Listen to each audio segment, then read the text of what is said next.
નમસ્કાર, હું છું સપના કાનાણી. વ્યવસાયે હું પણ એક શિક્ષક તરીકે ફરજ બજાવું છું. છેલ્લા 23 વર્ષથી સરકારી પ્રાથમિક શાળામાં આસિસ્ટન્ટ શિક્ષક તરીકે હું મારી ફરજ બજાવી રહી છું. હાલમાં જ ધોરણ 12નું પરિણામ જાહેર થયેલું છે.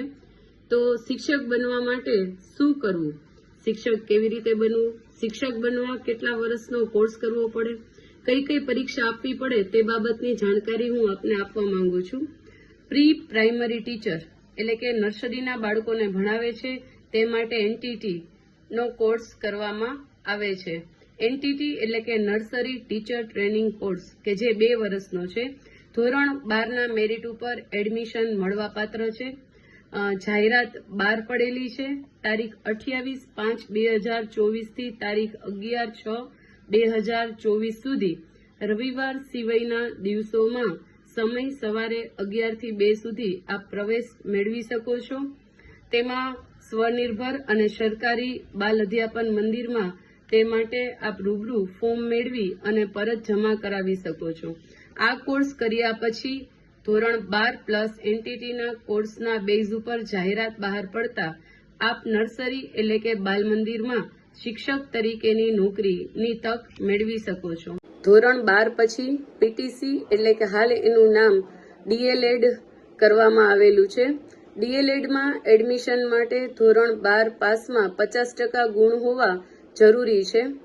એસસી, એસટી, ઓબીસી, ઈડબ્લ્યુએસ માટે 45% ગુણ છે એ હોવા જરૂરી છે. વયમર્યાદા 24 વર્ષ રાખવામાં આવેલી છે. વિધવા બહેનો માટે 33 વર્ષ છે એ વયમર્યાદા છે. દિવ્યાંગ માટે 5 વર્ષની છૂટ છે. એસસી, એસટી, ઓબીસી માટે પણ 5 વર્ષની વયમર્યાદા છે એ રાખવામાં આવેલી છે. તારીખ 28/5/2024 થી તારીખ 11/6/2024 સુધી આ માટે પ્રવેશ ફોર્મ ભરી શકાશે. રવિવાર સિવાયના દિવસોમાં તમે અધ્યાપન મંદિર કે કોલેજોમાં જઈ રૂબરૂ ફોર્મ મેળવી અને પરત જમા કરાવી શકો છો. સમય છે સવારના 11 થી સાંજે 5 વાગ્યા સુધીનો.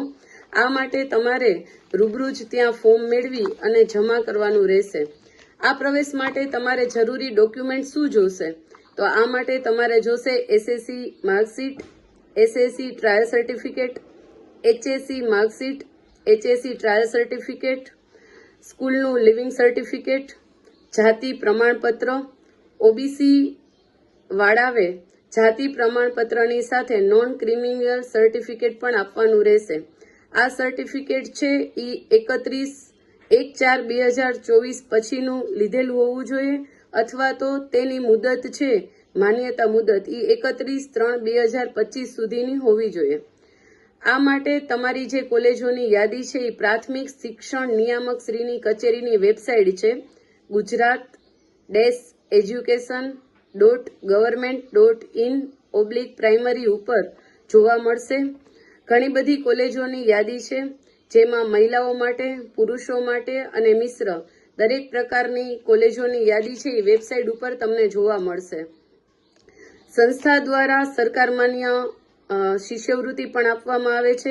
રાજ્યમાં એનસીટીઈ દ્વારા પ્રાપ્ત સરકારી, બિનસરકારી, અનુદાનિત તેમજ સ્વનિર્ભર અધ્યાપન મંદિર અને જિલ્લા શિક્ષણ અને તાલીમ ભવનોમાં ગુજરાતી, હિન્દી, ઉર્દુ, મરાઠી અને અંગ્રેજી માધ્યમમાં ડીએલએડ કોર્સ છે એ કરી શકાય છે. પણ ધોરણ 10ની અંદર જે માધ્યમ હશે એ જ માધ્યમમાં તમે ડીએલએડમાં એડમિશન મેળવી શકો છો. ડીએલએડ કર્યા પછી સરકારી પરીક્ષા આવે છે ટેટ, જે તમે આપશો તો તમે ધોરણ 1 થી 5 અને પ્રી પ્રાઇમરીમાં નોકરી છે એ પ્રાપ્ત કરી શકશો. સૌથી નાની ઉંમરમાં શિક્ષક બનવા માટે સારો એવો કોર્સ છે એ ડીએલએડનો છે.